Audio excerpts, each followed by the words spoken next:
You gave up a TV job to start a podcast in your basement. If that doesn't scream midlife crisis, I don't know what does. It was Championship Sunday here in Indianapolis. What's the mindset then coming in as a defending champion? I want to win.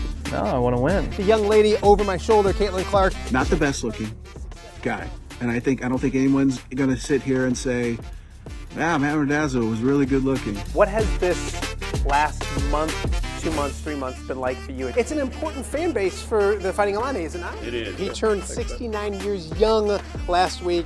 You look good, Coach. Oh, try it. Thank you.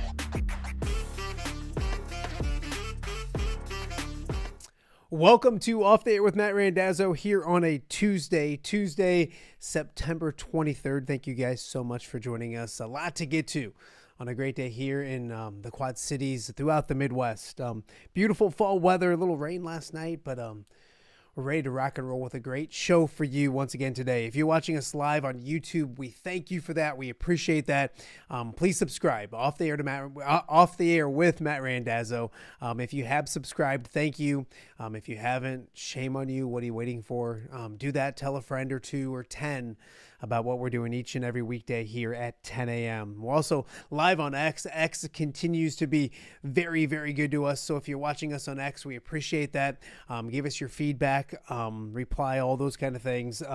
We appreciate that as well. And of course, we're up on all the podcasting platforms as well. Spotify, Apple, iHeart, Podbean, anywhere you get your podcasts, put in Off the Air with Matt Randazzo. We'll pop up. Check us out. Like it. Subscribe, all that kind of stuff. That helps us out as well. And again, another special welcome to our new viewers in Central Iowa. Extremely excited to have them on board.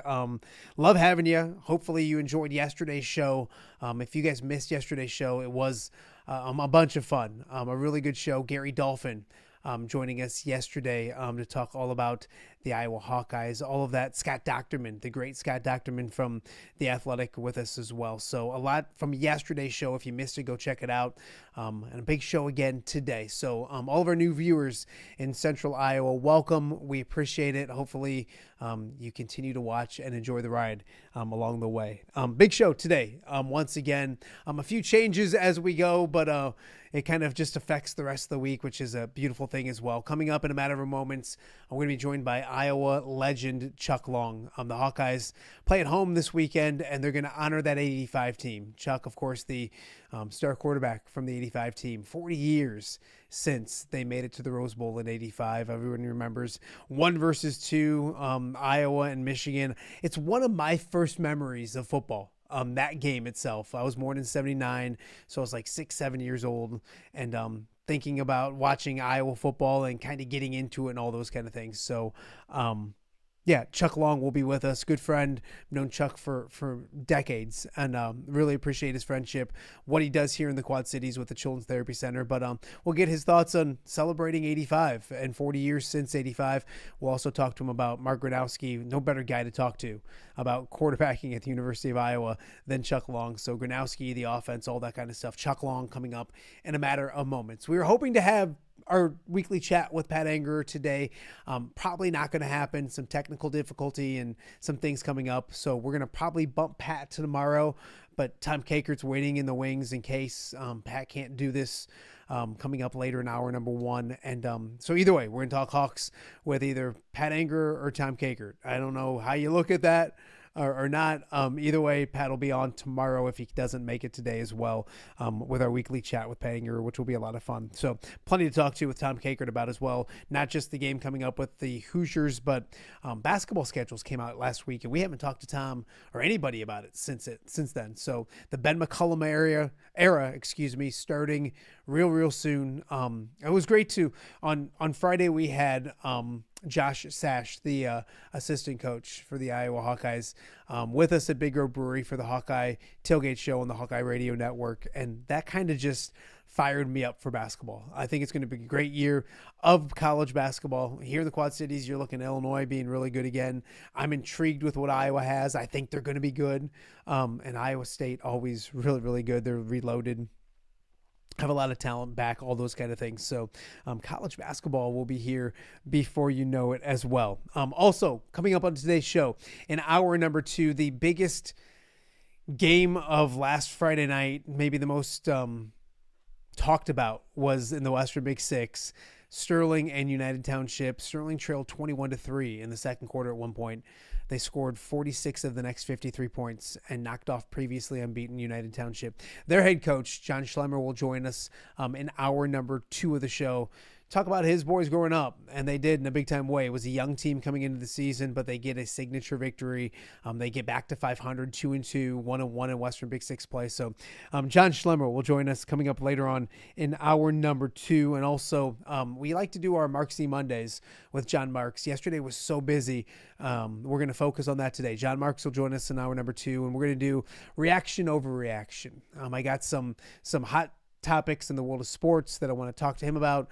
Is it an overreaction? We'll talk about the Bears. We'll talk about Illinois football, Iowa football a little bit, my Detroit Lions. Oh, by the way, that was fun last night. So a lot to get to. John Marks coming up later on in hour number 2 of the show. As I mentioned, it was Monday Night Football. You're crazy if I'm not going to talk about the mighty Honolulu Blue and Silver and my guy Dan Campbell here. The Detroit Lions go on the road to one of the best organizations in football, best teams in football in Baltimore, and impressive. They basically beat up the Ravens, winning 38 to 30, excuse me. A late touchdown by Baltimore made it look a little closer, and it was a good game. Two really talented teams, but really impressed with my Lions. I won't bore you too much with it, but they dominated the Ravens. And here we were after the Packers game, and we're going to talk more about this in the show. Week 1, they go to Green Bay, lay an egg, and they need Ben Johnson. Their offensive line isn't very good without Frank Ragnow anymore. Talk about overreactions. They've done nothing but score 90 points in the last 2 games, 45 points a game, 52 against the Bears, 38 last night. They ran for over 240 yards, dominating up front.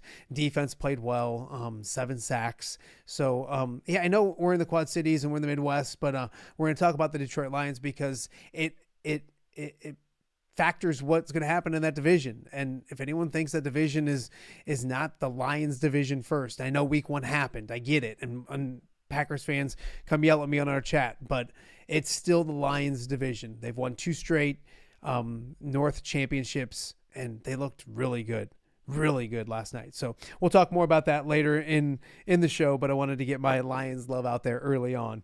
And congratulations to the Moline golf team.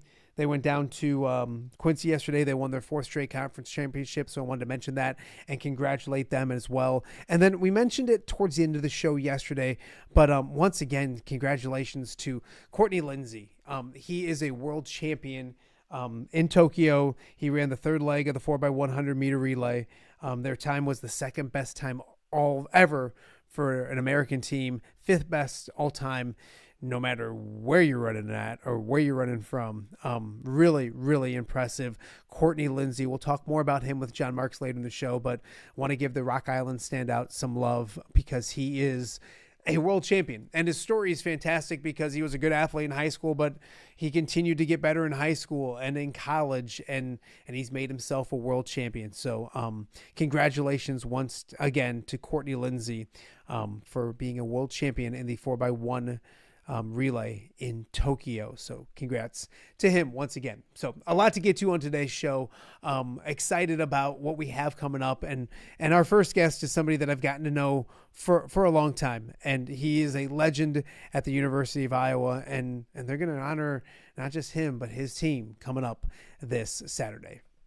And we are joined now by a familiar face, not just for me or the Quad Cities, but the entire state of Iowa. Chuck Long joins us right now on Off the Air with Matt Randazzo. Chuck, always good to see you. Thank you for doing this. I appreciate it.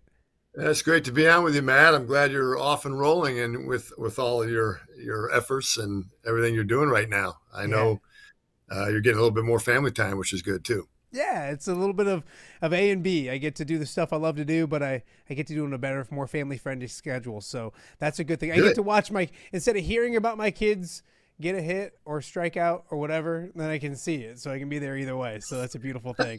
I know, and you here in the Quad Cities, I know the state of Iowa is important to you, and you're an Illinois boy growing up in Wheaton, Illinois, and in the Chicagoland area. But I know the Quad Cities is super special and important. I talked about on the show yesterday, the Children's Therapy Center here in the Quad Cities and the Chuck Long Charity Auction is something that I've gotten to be part of for so many years and honored and blessed to be part of it. But this area, the Quad Cities, is a perfect mix for you, isn't it? Because it's that Illinois tie with a state that loves you in the state of Iowa. Well, that's why I put my name on the auction, 28 years ago, was because of the Illinois-Iowa connection in my family. Obviously, raised in a suburb of Wheaton outside Chicago and western suburb, and then going to University of Iowa. So when W.K. Junker and Angie Peterson came to me 28 years ago, I didn't hesitate because I thought it was just a great fit because I love both states.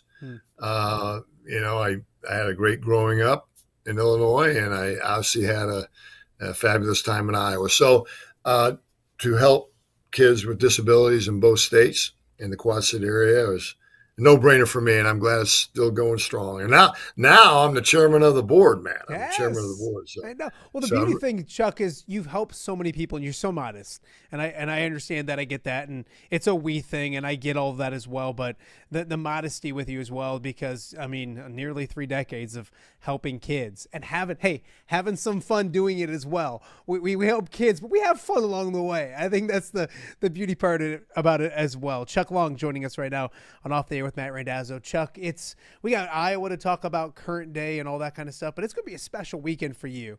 They're going to be remembering and honoring that 85 team. It can't be 40 years, Chuck. This is a misprint. 40 years. When you get together with those guys, what's this weekend going to be like for you? Well, there's close to 75, 80 guys coming back on That's awesome. Probably a team of about 120, including walk-ons. So that's a good number. And I saw the list, and there's some guys I haven't seen in a long, long time. There's some guys I haven't seen since 40 years ago. Wow. So, it's really exciting weekend ahead. We're gonna have we're gonna have a great tailgate, Matt. You're more than welcome to come by if you want. I might sneak by. We're gonna have a great tailgate. We're gonna have obviously an introduction on the field, and then we've rented a place after the game, post-game festivities as well nearby. So, I'm excited just to reconnect with guys. And like you said, 40 years ago, at times, the mind plays tricks on you, right? At times it feels like it's so long ago, but then at other times it feels like it's yesterday. It was yesterday. So excited. I don't know how else to explain it or put it into words to see the guys this weekend. I'm looking forward to it. Chuck, take me back 40 years. What was it about that team that made it so special? Obviously, the talent is the talent, and that's something every good team needs. But what was it about that team? What do you remember about that team that made it so special? Well, we're coming off a 1984 Freedom Bowl victory in fine fashion. Obviously, we beat Texas pretty good. We had everybody coming back, and we knew we could have something special with that team under Hayden Fry and his, fabulous coaching staff. And so we just felt it. We just knew it. But at the same time, we didn't take it for granted. We worked hard at it. We had a good off season of work. We were not complacent. We had a lot of senior leadership on that team that was not going to allow complacency. Again, we just knew something special could happen with that team. And, we vaulted to number 1 in the nation for 6 weeks, which is, unheard of at a place like Iowa. And then we ended up winning the Big Ten championship outright. And so, I think that's the only outright championship since the 50s. But it's been it was just a wonderful year of winning the championship, going to the Rose Bowl, and under a great staff, of course, the legendary Hayden Fry. Again, I feel like, Matt, this is memory lane this week. I remember going, on campus, going from class to class, all fall. I remember the Michigan-Iowa week when we were number 1, they were number 2, and I'll never forget how surreal that week was on campus and the buzz of that week on campus leading up to the game. And of course the game was as exciting. It was the number one exciting game I've ever played in or coached in. Wow. And so as far as the elation and emotion of the crowd that day, it was never matched in my career. But yeah, it's just, brings back great memories for sure. Chuck, I was going to ask you your favorite moment or moments from that season. You kind of gave it away a little bit with that number one versus number two. So let's take that one out. What are the moments that you remember the most? The Rose Bowl, the one versus two. Were there certain games and moments that maybe might fly under the radar that we might not even think of as fans that you stick out in your mind as a player and a quarterback? Well, the segue into that is the moment was when Rob Houtland kicked that kick through the uprights to beat Michigan 12-10. That was the number one moment for me from that year. The elation and emotion of that crowd, it just felt like they were giving us a standing ovation for like 2 hours after that kick, But that was the number one moment. I think I speak for all of us on that team that was it. Yeah. Of course, everybody talks about the bootleg. That was another moment against Michigan State a couple weeks before that. And Matt, I actually tried to talk Hayden Fry out of that play. I tried to talk him out of it. I thought he was crazy. I'm glad you didn't. Yeah, well, we never practiced it. We never talked about it. In the 5 years I was there, it was not in the game plan. He just felt it on the sideline and told me to do it. And I thought he was nuts, but I did, and it worked out in a great way. So that was a special moment too. And I do believe when we beat Minnesota at the end of the year to clinch the Big Ten championship, and the roses were coming down from the stands, and I remember being in the press conference afterwards with Hayden. He brought me in there with him, and just to be side by side with Hayden Fry at a press conference, going to the Rose Bowl, meant a lot to me. I'll never forget that moment. So I would say those are my three top moments. Yeah. Chuck Long joining us right now with Off the Air with Matt Randazzo. We're going to talk about current Hawkeyes here in a second. One more about, I don't want to call you guys the old guys, but the legends. Let's go with legends. Legends sounds awesome. What's the best team in Iowa history? Does 85? I mean, and I'm going to have a knucklehead on here in a little bit after this segment, Pat Anger, who says 09 is the greatest team of all time. I think he says it tongue in cheek a little bit, but he probably believes it. 15 was undefeated. Because some of the more modern ones, but you look at maybe Kirk's first Big Ten championship in 02 or whatever it was special. And then you get back to those 80s and those Hayden Fry teams. Kind of like, give us your thoughts on it. And you can be biased. 85 was about as good as it gets, isn't it? Yeah, I think our 85 team was very special. Obviously a top team in Iowa history. You got to go back to the 50s as well. I mean, the 50s under Forshevsky they were rolling and they were winning Rose Bowls, and they won a mythical national championship. They had so many different types of national championships, and so you can't discount those. And the Ironman team, the Ironman team of 39, you can't discount that one. But then moving forward, I would say I know how hard it is to go undefeated. So that 2015 team that went undefeated, that's really hard to do, Matt. Yeah. Really hard to do. I've been in football 45 years of my life, either as a player or a coach, et cetera. I've only been a part of one undefeated season, and we won the national championship at Oklahoma in 2000. That was it. So for a team, although they did lose the Rose Bowl, but for a team to go undefeated in the regular season, that has to rank right. That has to rank there too. I mean, I know how hard it is to go undefeated, and they did that over not an 11 game schedule. It was a 12 game schedule. So that's tough to do. I would say that. And then there's been some good ones, I think, just a notch under those probably, but still, you mentioned 09, 04, 1981. The 1981 Rose Bowl team was a very special team. Yeah. People probably don't give that enough credit just because it was an 8-4 team, but that was the team that broke through the Michigan, Ohio State stranglehold of the Big Ten and the Rose Bowl. And it was the first team to break the ice. And I was a greenhorn freshman on that team. I didn't play much, but you have to give the 81 team, and then the 1990 Rose Bowl team under Matt Rogers was a good one too. So there's a lot of good ones there. I think the top three are probably ours, and you have to go back to the Iron Man team. You have to go fast forward to the 2015 team, and then all the rest of them, I think, were, that 81 team. You have to put that in there as well. I mean, just to break through the ice and go to the Rose Bowl. But it's hard to say, Matt. I think those are the teams that come to mind. That's a good synopsis, Chuck. It really is. That's and then not biased either. I respect that. Some knuckleheads would just say my team, of course, but that's a really well done. Chuck Long joining us right now on Off the Air with Matt Randazzo. Let's fast forward to 2025 and 40 years after your great team. What have you seen about this Iowa football team? We'll start with what you've liked. What have you seen this year that you like about Iowa football moving forward? Well, I like Mark Gronowski's. He's growing. He's growing, and people have to understand he didn't have a spring football, and I just couldn't imagine. I went through every spring ball at Iowa. I just couldn't imagine not having a spring, and then you have to hit the ground running when fall camp hits. And I think you're starting to see Mark becoming more comfortable with Tim Lester's offense too. He's starting to get more comfortable with it, and Tim Lester, the offensive coordinator, is starting to get more comfortable with him. He's figuring out what Mark does best, and I believe Mark's strength. He has a strength of quarterback run game. He has a good strength with the RPO game.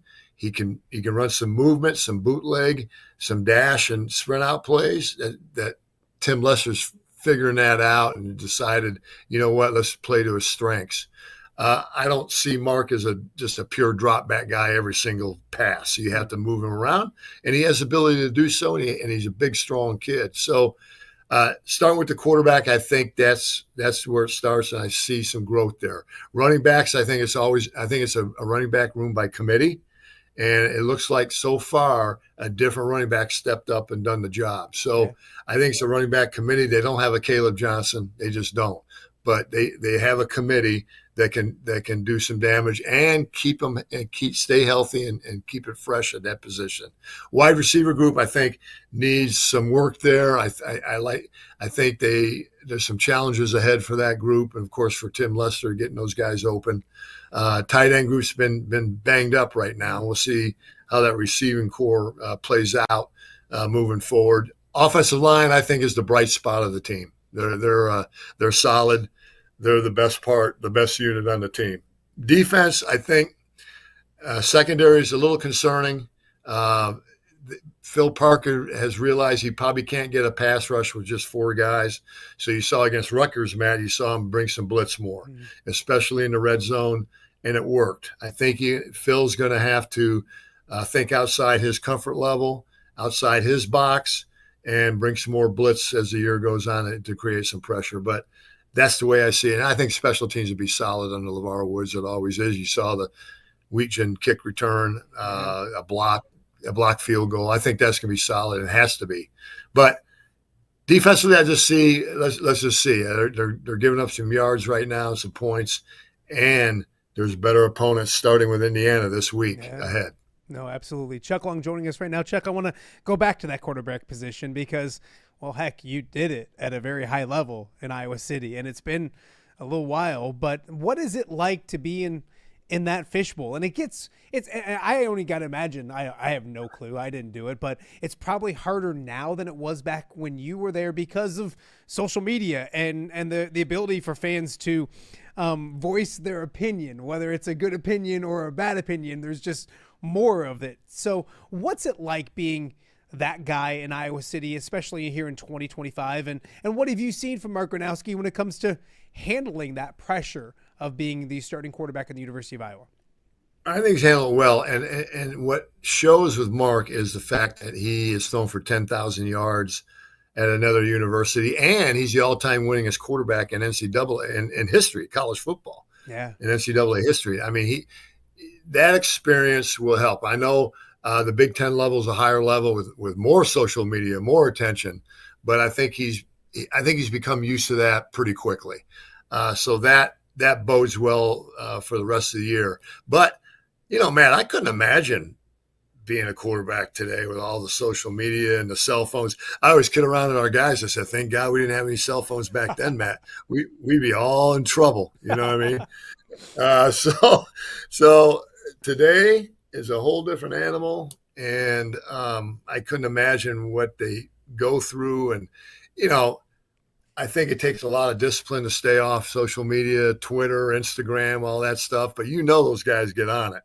They get on it. They want to see what people are talking about. And if they're talking about them, you have wide receivers that say, give me the ball. And, their brothers saying, hey, you're not getting the ball enough, that kind of thing. They're reading that stuff, which I think is the biggest challenge for a coach in today's day and age of football. No, absolutely. I would agree with you, Chuck. You mentioned Tim Lester. What have you seen? And I felt like last year we weren't seeing everything from him because it was kind of a slow process in getting in and putting things in and all those kind of things. I think it looks better this year. I feel like he's getting more comfortable. And while the opponents are getting more difficult, the offense is making steps. Your thoughts of just Tim Lester? I know we've talked – the two of us, and I know you like what he's done, what his ideas are, those kind of things. Your thoughts on Tim Lester as we move into year 2 as the offensive coordinator in Iowa City? Well, number one, he's a Wheaton boy, so I like that. Wheaton, Illinois guy. Yes. He's a lot younger than I am, but he brought great experience to the table, but he really hit the ground running last year. I mean, he had no idea what he had.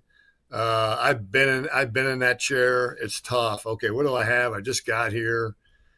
He had a hurt quarterback, injured quarterback. It was just a tough year for him just to get his feet on the ground but at the same time I thought they improved last year. What he did do well last year is he emphasized Caleb Johnson. He figured out, hey, I got a good one here. Let's give him the ball. Yeah. And they improved. I think they improved by 50 points or so in offense from the previous couple of years. So that was an improvement. I think you're seeing a lot more, especially with this Rutgers game. I think this was one of the best games he's called, if not the best game he's called since he's been an Iowa Hawkeye. Yeah, you're right. Felt like he was in a groove. He was anticipating plays. He got Mark Gronowski into a rhythm. He kept his run game solid. He used his offensive line. He mixed it up with formations and motion, and he kept Rutgers off balance. Inserted that quarterback run game in the red zone, and Rutgers had no answer at all. So I just thought this Rutgers game was his best game so far. No, I thought he did a fantastic job. Yep. Chuck Long joining us right now. I want to talk to you about this week because you're going to be tailgating and celebrating and politicking and everything else. It's going to be a fun week for you. Iowa's got a really tough opponent coming to town. I was shocked with the results of the game on Saturday night between Illinois and Indiana. I thought Indiana was probably the better team. I didn't think 63-10 was in the cards. What did you see from Indiana? What have you seen from them this year? And this ain't your dad's Indiana. This ain't your grandfather's Indiana. This is a different cat coming to town. It's a challenge on Saturday, is it not? Oh yeah, Indiana's high flying right now. They look better than their playoff team last year. Yeah, you got to give Coach Cignetti props. The guy can coach. He has this. He reminds me of Hayden Fry when Hayden got to Iowa. Hayden was brash. Coach Cignetti's brash. And I know initially that probably turned some Iowa folks off about Hayden Fry, but you have to be that way at a place like Iowa to try to turn the program. And in Indiana, to turn the program, you got to have some brashness about you, some ego about you, because it's so hard to turn those programs around. You just can't lay back and assume it's just going to work itself out. You got to instill confidence in your guys with brashness right off the bat. Hayden did it. And when he started winning, what happened, Matt? He became a Hawkeye hero, right? Yes, yeah. Coach Cignetti, and everybody loved Hayden's brashness and his hokey pokey and all that kind of stuff. And now Coach Cignetti at Indiana's same thing. He's taking a page. It's like he read Hayden Fry's book. and is doing the same thing at Indiana. But for Iowa, yeah, big challenge. Now, I will say two things in Iowa's favor. Home game, obviously. The crowd will get into it. There's a lot of Indiana players that have not played in Kinnick Stadium. They have no idea, how loud it's going to be. And number two, Indiana's coming off a pretty good emotional week and night, beating Illinois. And I wish it would have been more of a last-second field goal, just a hard-fought game where they're banged up coming into our game. They were blowing them out so easily that they rested a lot of starters. But it still was an emotional week for Indiana, and they're coming to Kinnick Stadium, and there's a lot of players that are not used to that, including the quarterback. No, I agree. It's a good spot for Iowa. Now, I was telling everybody last week, if you're an Iowa fan, you want Iowa to beat Rutgers, you want Indiana to beat Illinois and be coming off of that emotional win. I just didn't want to see 63-10 if you're an Iowa fan. I can't unsee that. That was really, really impressive.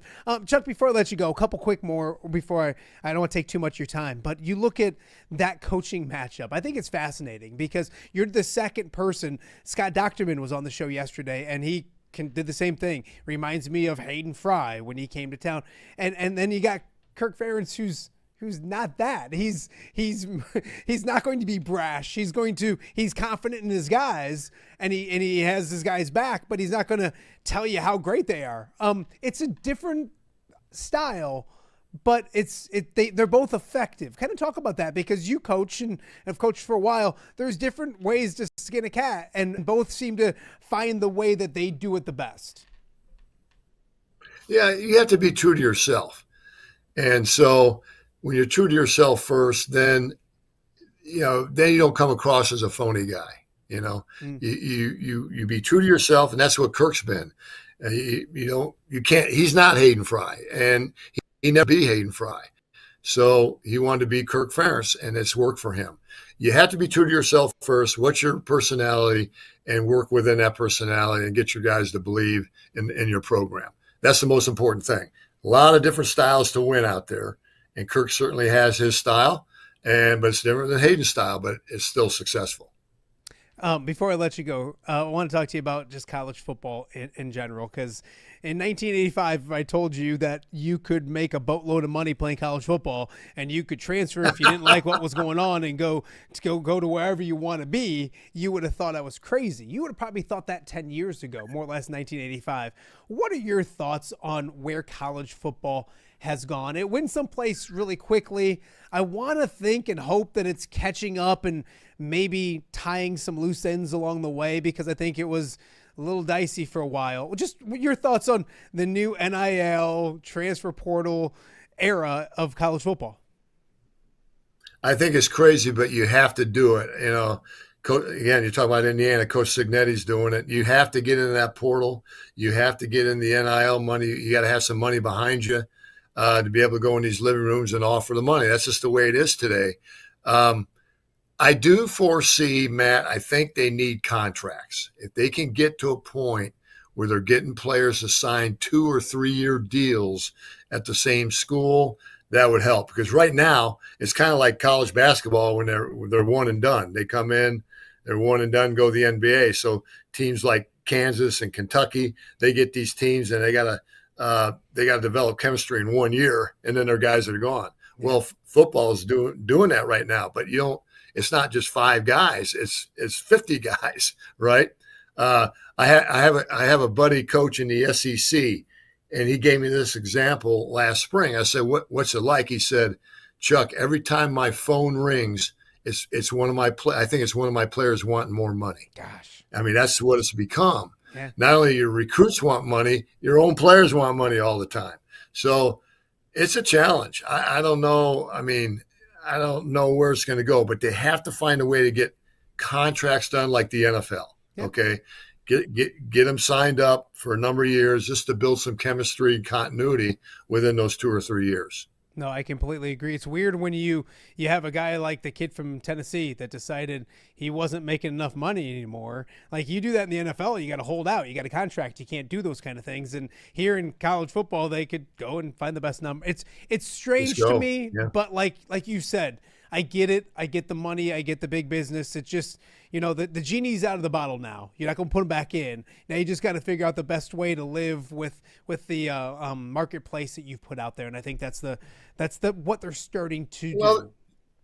Yeah. The original thought with NIL is, hey, you recruit the kid and then he can make his money at the school off his name, image, and likeness. Yeah. That was the whole intent. Well, now it's gotten to, he's getting, money like an NFL guy, a big bonus, or, that wasn't really the intent. It's kind of off the track right now. And I don't know, like I said, I think contracts can put it back on the track to some degree. You mentioned NIL.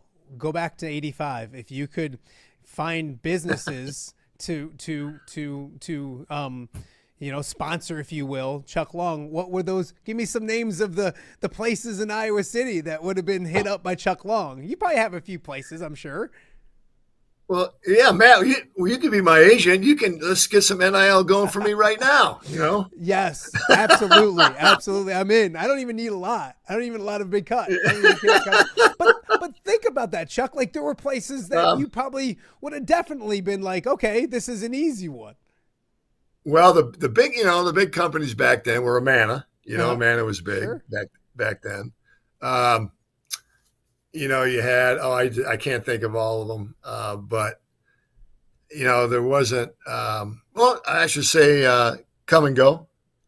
Yeah. Come and Go was big, Yeah. Bill Krause was a big money guy, big booster for Iowa. Casey started to become big. Yeah. I think it would have been like Amana maybe, and Come and Go would probably be the two, because those are the ones that, and then of course Carver, the Carver family. Yeah.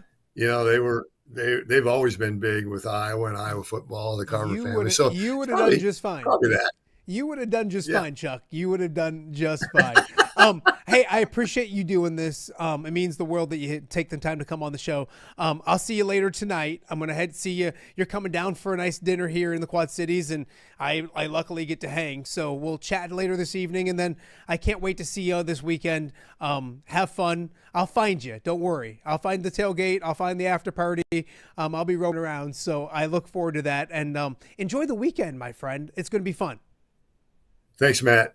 All right. Thanks for having me on today. That is the one and only Chuck Long joining us right here on Off the Air with Matt Randazzo. A special weekend. The 85 team being honored, homecoming, Iowa, Indiana. Talk a lot about it throughout the week right here on Off the Air with Matt Randazzo. We got more to get to, going from one Hawkeye to another Hawkeye, from the offensive star to this defensive guy by the name of Pat Anger. He'll join us next for his weekly visit right here on Off the Air with Matt Randazzo. All right, be honest. Are you craving Hungry Hobo again? That fresh sliced meat piled high on those amazing sandwiches, hot off the grill chicken and steak with all those delicious toppings, the biggest and best selection of baked potatoes, or simply some waffle fries dipped in cheese. Well, now that Quad City favorite is even easier to get. Download the Hungry Hobo app today. Order ahead, skip the line, and earn rewards all at the same time. There's Double Points Monday and exclusive specials as well. With 12 locations in the Quad City area, it's Hungry Hobo. Now even easier to find, but still hard to resist. Rafferty Funeral Home, dedicated to serving families in the Quad Cities since 2007. Hi, welcome. Here, come on in. An experienced staff plans each service to reflect the unique life and legacy of your loved one. Rafferty Funeral Home is proud to serve our community with dignity, respect, and compassion, helping you to celebrate your traditions and lasting memories no matter your faith, culture, or budget. Rafferty Funeral Home in Moline. Call today to discuss prearrangements.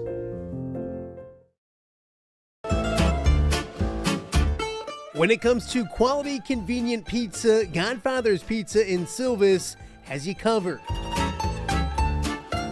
featuring a beautiful dine-in area, delivery, and a carry-out window. Godfather's Pizza is that pizza you grew up with, not a convenience store. You see, at Godfather's Pizza, the dough is made fresh daily. That mozzarella cheese is shredded fresh and never frozen. And those toppings are abundantly piled high each and every time. Locally owned and operated since 2010, Godfather's is a huge supporter of local athletes right here in the Quad Cities. So come on by and check them out at 1211 Avenue of the Cities in Silvis. Order online at godfathers.com and reunite with that same delicious pizza you grew up with.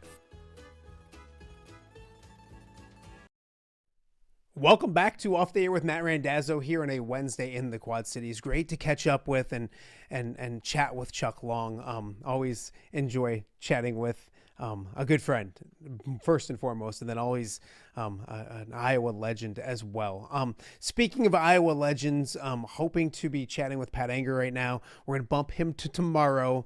A few things came up, so we'll get with Pat Anger tomorrow. But I want to keep talking about Iowa because it's a busy day in Iowa City. The Hawkeyes meet with the media. We'll learn some things, all those kind of stuff. So when you need somebody to pinch hit, you turn to the one and only Tom Kakert from the Hawkeye Report. Thank you for doing this. To the bottom of the barrel. Thank you for doing this at last to the bottom minute. of the barrel. You gotta love live TV bottom. or live production of shows, if you will. But Pat will be with us tomorrow. Some technical difficulty with him, which is no big deal. Nothing new with the old fella. So we'll chat with him tomorrow. But obviously, you're getting ready to head up to Iowa City as we speak. A busy day in Iowa City when it comes to players and coaches and everything when it comes to that. So I'm not going to keep you long, but I want to talk to you about this game because we talked about it last week that, you know, Iowa has a good opportunity if they can take care of business at Rutgers. And I thought if Indiana won, you know what I mean? Like a really good opportunity, letdown game for them going to Kinnick Stadium. And then I watched Indiana be Indiana on Saturday. Your thoughts going into this game and a great opportunity for Iowa to pick up a signature victory, Tommy. It is. If Iowa could win this game, they'll be in the top 25 next week. I think that'd be almost a lock that they would be a top 25 team if they can beat this Indiana team who's on the cusp of being a top 10 team. But, Curt Cignetti, that's, Chuck Long and I were talking about this on his podcast that he and I do together after games. And Chuck compared Curt Cignetti to Hayden Fry. Yeah, did so on the show last segment. Yeah, of course. Yeah. I mean, just that he's a disruptor. He's a guy that will come in and I call him like Coach Bad Intentions because his team has bad intentions when they come into a building, and they will, as we saw last week, they don't care who you are. If there's an opportunity to put up points on you and bury you, he's going to do it. And he will not think twice about it. And he will not feel bad about it. He's just going to do it. He's going to keep the foot on the accelerator at all times. And that's a frightening thought with the way that they're playing. Fernando Mendoza came over from Cal, just transferred from Cal, and he's probably, Curtis Rourke did a really nice job there last year, but Mendoza's an upgrade. He just is. And they've got talent across the board. They've got a defensive line that had 7 sacks, I think, last week against Illinois, just pummeled Luke Altmaier the entire game. To me, when I look at this game, I think the key is going to be Iowa's offensive line against the Indiana defensive line. Whoever wins that battle, if Iowa can, and Iowa's offensive line is playing at an incredibly high level. I mean, I could talk for hours about how great they're playing right now. If they can continue to play at that level, it gives Iowa a chance to win this game. But this is going to be, all due respect to Iowa State, this is the best defensive line Iowa's seen this year. No, absolutely. Tom Kakert from the Hawkeye Report joining me right now and Off the Air with Matt Randazzo. Tommy, you mentioned that offensive line. You could speak forever about them. Well, I want to talk about it because you look at the PFF grades. You see, Yeah. and I think Gronowski was in the top 6, but then it was 5 linemen. They are playing at a high level. When you look at this game, the biggest advantage Iowa has, or their best unit, is in the trenches. Talk about those guys. We expected it to be good. There's some NFL guys on that team right now on the offensive line. How good are they playing? And isn't that where Iowa, if Iowa's going to win this game, it has to be up front, right? Yeah, I think so. Iowa's going to have to run the ball. The best way to limit that offense is to have the Indiana offense to have them sitting on the sidelines. So you want to play some. I know people don't like this, but ball control. Grind out some drives. We saw that in games over the weekend where you can have 9-10 minute drives and just grind the clock. And if you can do that, that other offense is sitting on the sidelines not scoring points, and you get some points up on the board. What you're doing, that's a bigger win for you. So the offensive line, the PFF grades, Gronowski was number 1 this week, but after that it was the 5 starters on the offensive line. And I think it was last week, the UMass game, I think it was all 5 linemen were 1, 2, 3, 4, 5 in the offensive side on the PFF rankings. So they are playing really well. Logan Jones playing at an incredibly high level. Bo Stevens is just mauling people right now. Pieper is doing a terrific job as a first-year starter. Same thing for Trevor Lauk, and when Doetzler gets in there, I think Doetz is doing really well, but I think Trevor Lauk has been very impressive, particularly in the run game. I haven't even mentioned Jennings Dunker, who's probably going to be the highest draft pick of all those guys. By the way, Jennings back to wearing gloves. He was going barehanded for the second half of last year, and he was wearing gloves this past week, which I noticed. I think they're kind of like those MMA gloves, so they're not like full like gloves, but they're the fingers cut out. So just something that Jennings always doing something quirky or different. Tom Kakert pinch hitting for Pat Anger today. We'll have Pat on tomorrow. I don't know if this isn't like ugliness wise, it's pretty close, I think, between the two you guys. So I think if people are just watching, they may think it's Pat Anger, but Tom Kakert joined us right now. I got slightly more hair. Yeah. But not much. You're thinner? Slight. No. I think Pat's probably thinner than me now. Hey, you both are doing great. A couple more before I let you go. I know you got a busy day. I want to talk to you. Last football one for you, and then I talk a little basketball with you. Football wise, if defensively, Iowa sat there and looked awful in the first half, figured it out in the second half. We talked with Scott Docterman yesterday, and he's like, "You can't do that this week. I mean, if you do that this week, It's trouble. Can't do it this week." Where are you at with the defense? Did they figure something out? What does it have to look like for Iowa to? It's probably a bend don't break type of thing, all those kind of stuff, but that defense has to be better after being really good first 3 weeks. Where are you at with the defense? What do they have to do to slow down Indiana, if you will? Yeah, you looked last week. They gave up touchdowns the first 3 series of the game, and then 7 more points the rest of the way. So, but they held with a missed field goal and a blocked field goal. So they kept 6 off the board at least from in those situations. But Scott's right.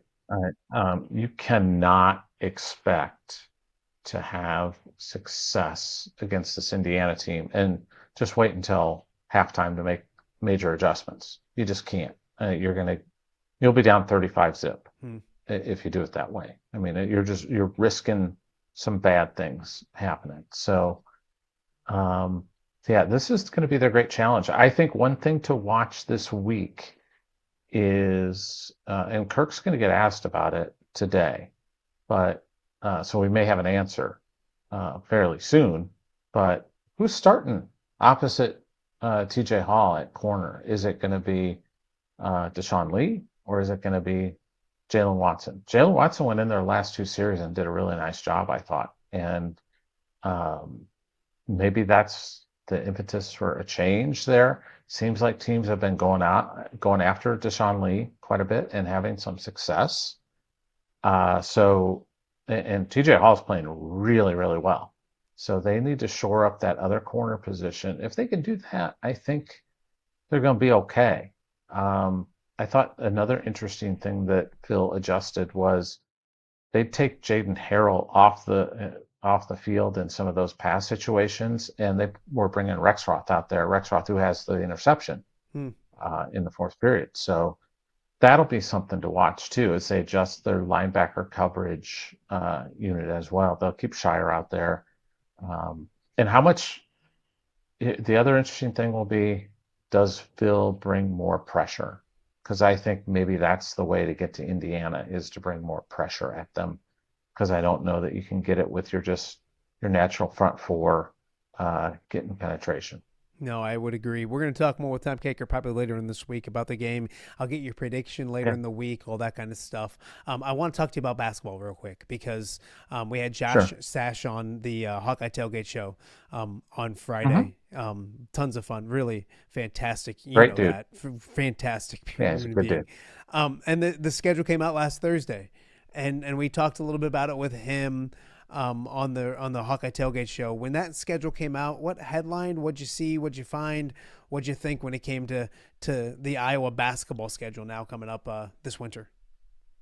Well, I think we talked about it on our little podcast that we do, that I think at some point that I had heard that like Michigan State was going to be the opener for McCollum. It's like, hey, nothing like going to the Breslin, one of the toughest venues in the country, to try and win a college basketball game for your first Big Ten basketball game. Welcome to the conference, Ben McCollum. Yeah. You're going to go against a Hall of Fame coach in one of the toughest facilities in the country with the Izzone breathing down your neck right behind you.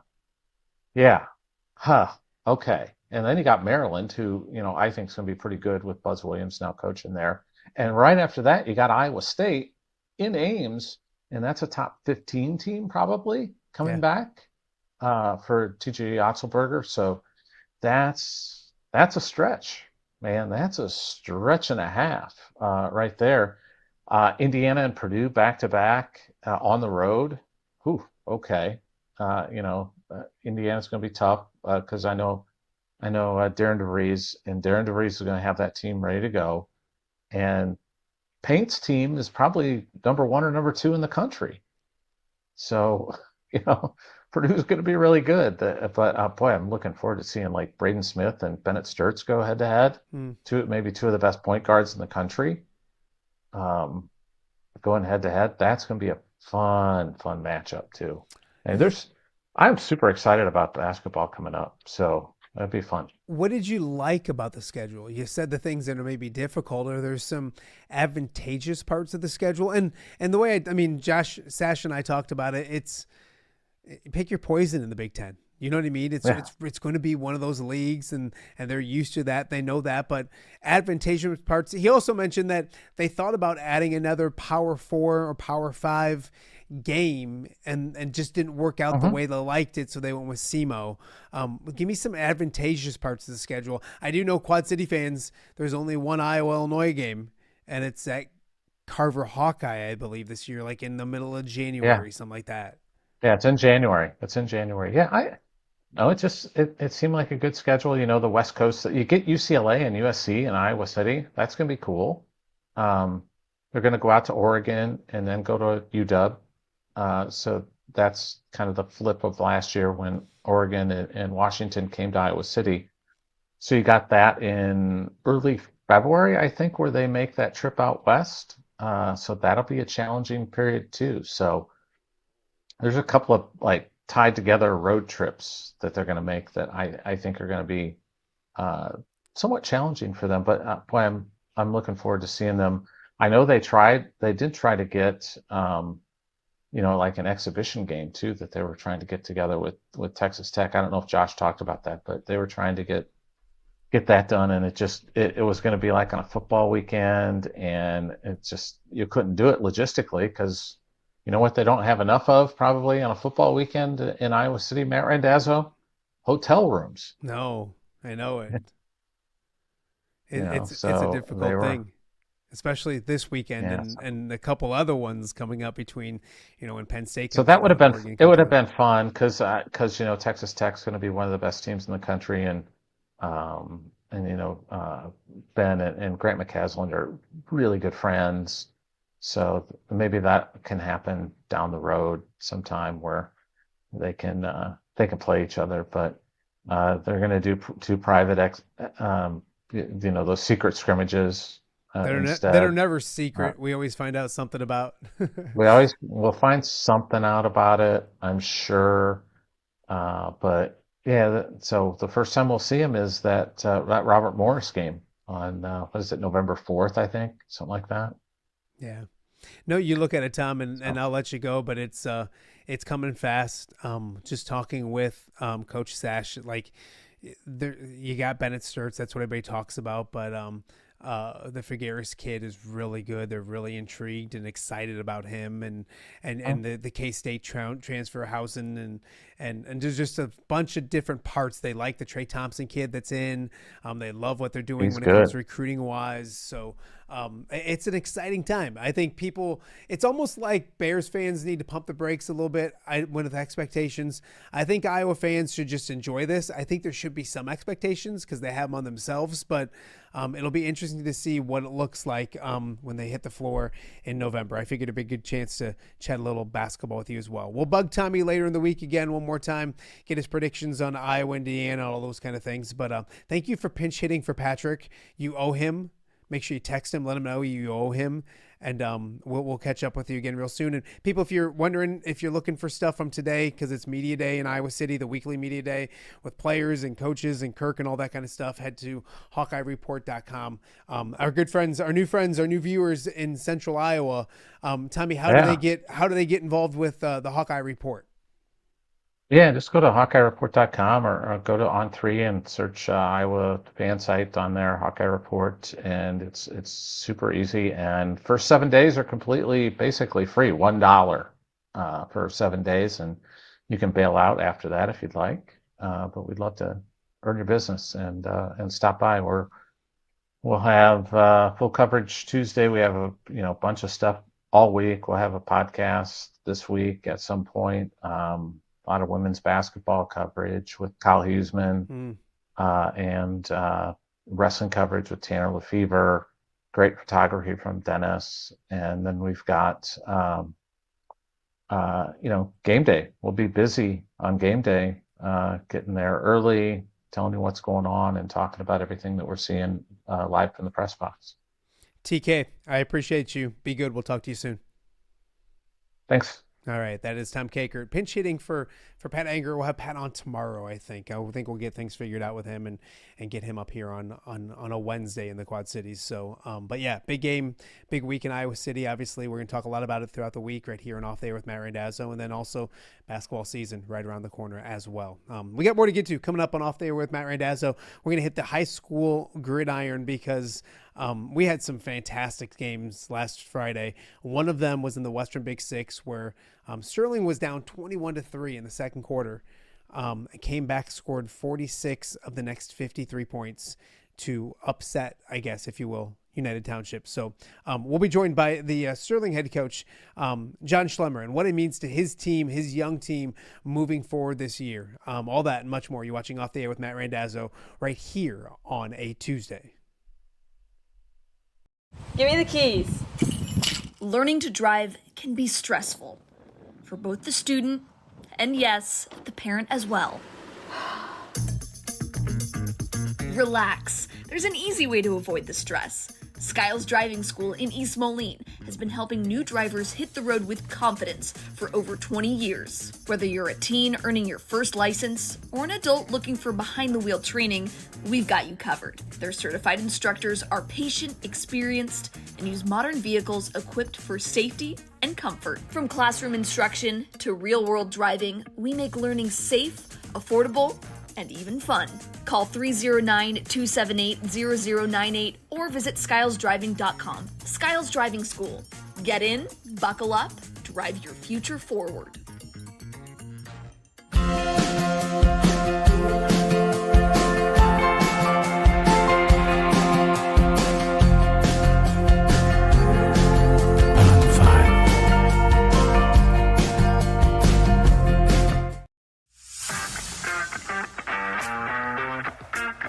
Are you looking to take your next party, tailgate, or golf outing to the next level? You need Mobile Party Experience. MPX features 3 top-of-the-line party trailers equipped with all the amenities you need to party like a rock star. Smart TVs, Yeti coolers, JBL sound systems, grills, bathrooms, and much more. Mobile Party Experience is an experience like no other. Check out my-mpx.com or call 563-514-1470 and book your Mobile Party Experience today. Welcome back to Off the Air with Matt Randazzo here on a Tuesday in the Quad Cities. We are kind of wrapping up a fantastic week 4 of the high school football season. Before we look ahead to week 5, it's crazy that after this week we'll be more than halfway through the high school football season. So time flies when you're having fun. And one of the most impressive performances from week 4 came in the Western Big Six, and it was a surprise of sorts over at the Soul Bowl, where Sterling goes on the road and knocks off United Township, handing them their first loss of the season. And joining us now to talk all about it, the head coach over at Sterling, Jon Schlemmer. And Coach, before we get talking football, thank you for doing this. I know that coaching and football is hard. Technology can be hard for me too sometimes. So thank you for your perseverance. I appreciate you. For you, yeah, I got my master's in technology, so it's on you. It's not on me, man. Oh, it's been one of those weeks, but we're rocking, we're rolling, and we got a lot to talk about because I don't want to say it was an upset because your program's so good and you guys do so many good things, and it's well coached by your staff, not you, but by your staff. But to go into United Township, and I know you have a ton of respect for that program and that staff, and to get a road victory. Before we talk about how it happened, you got to be really proud of your team right now. I am, and the coaches as well. I mean, you kind of said it, and I wish I could argue that sentiment about the staff more than myself, but it's true. There was a few things we took away from that game, and our kids just in the second half things kind of clicked, and sometimes when you get on a roll, things just go really well your way, and it did that night. But our seniors really happy for those kids. I mean, they've taken some lumps throughout, and so to win a big game against a good team like this was awesome to see. I mean, I don't know that I've seen excitement, energy, just everything that you can bottle into one thing. I don't know if I've seen it on a sideline like that in such a long time. So. Our kids, my assistant coaches, and our fans that made the trip. I mean, we were pretty loud in that second half when we were starting to come back. So it was a team effort. But man, our kids, that you can scheme them up, you can put them wherever you think is best, but your kids got to go out there and make plays. And Friday night, our kids did. Coach, when you look at it, you're down 21-3 at one point. And to do what you did, I think it was 46-7 the rest of the way, something along those lines. I meant to do the math, and I didn't because I'm not a prepared journalist. But to flip thing like that, and it's hard to say pinpoint this. And I'm sure you've been asked what happened, but when did it start to come back in the Golden Warriors' direction?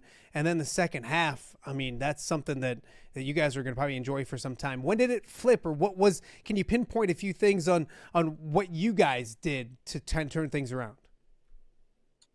Yeah, we were down 21-3, and I'll be honest with you, man, Coach Welch schemed us up defensively for the first couple touchdowns. I mean, he did a really good job, and they made more plays than us early, and defensively they were smacking us. And towards the end of the first half, they got the ball back with a little over a minute and a half maybe, and we were able to force a couple completions, and we got the ball back, and we got a kid who returns punts, caught the ball, got upfield, got us in good field position, and we were able to make a few plays, and that's time pretty much. I mean, I think we might have had a few seconds left, but I don't want to say time expired, but 10 seconds left or something like that. Our quarterback scrambled in for a touchdown to make it 21-10. So we had talked the week before we came out in the second half, and with the first drive against Moline, we were able to put points on the board and go down and score. And so that was kind of the message at half, like, hey, exactly the way that we did it last week. It's going to be a one-score game after we do that, and we got to kind of trust ourselves. And so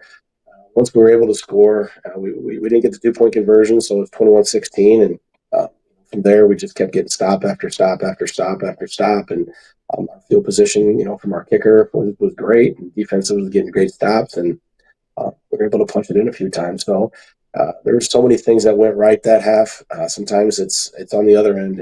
We've been there where you can't make things go the way that you want them, no matter how hard you try. And but that night, and credit goes to our kids, because you don't just, against a team like that, you don't just show up. I mean, you got to do the right things, and our kids, they definitely did that. Coach, we talked to you on the show before the season started, and you mentioned, you like your guys, you like your talent, but they were young.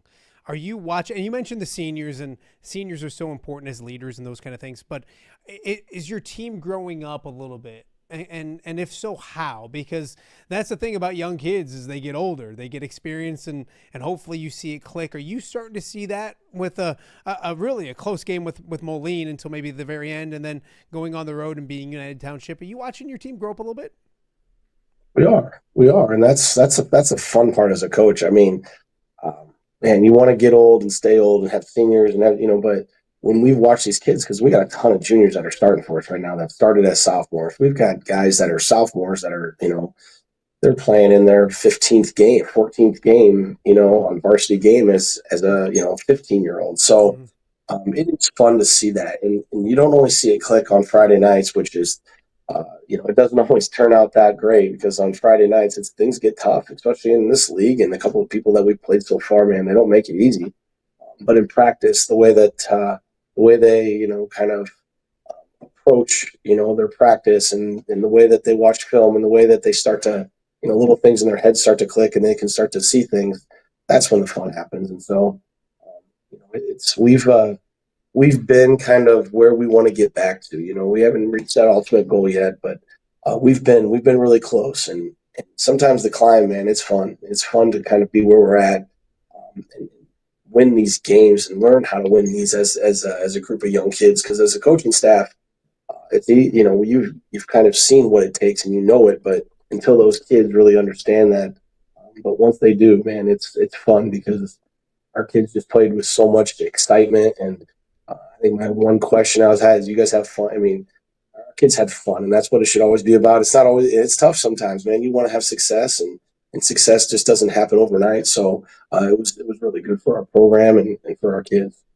Jon Schlemmer joining us right now and Off the Air with Matt Randazzo. You go back to week one and Metamora, and obviously a program extremely well.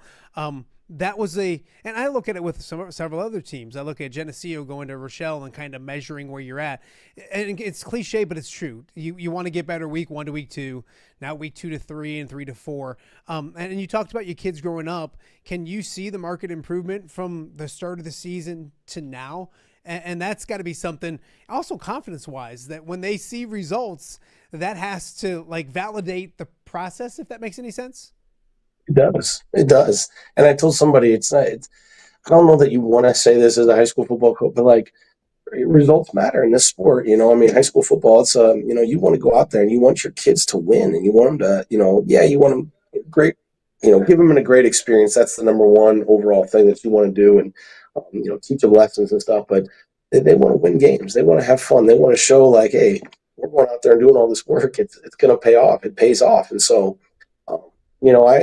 there's things, and as a coach, sometimes we got a little bit of an ego, all of us do, and I listen to stuff. I don't say too much, but I think there's a lot of people that kind of counting us out, and when rightfully so, maybe we haven't been as good as our program standard maybe the last couple of years.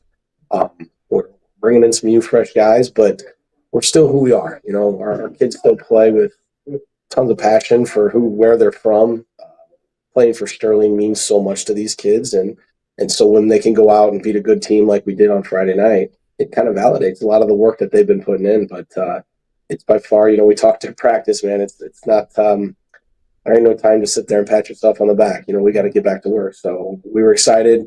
We told them that, how proud we were of them for a big win like that, and kind of bringing all the passion, all the little stuff. But it's time to go. It's time to move on. Coach, you kind of mentioned it was my next question because it has been. And you even go ahead to this week. There's a big Moline-Quincy game, and there's people saying, well, this is for the conference championship. And I was almost kind of pumping the brakes on that when I hear it, because I get the narrative. I understand it, and take nothing away from Moline and Quincy, two very good football teams. But there's other undefeated teams in the conference, and there's one-loss teams in the conference, like United Township, that's still a good football team. Do you...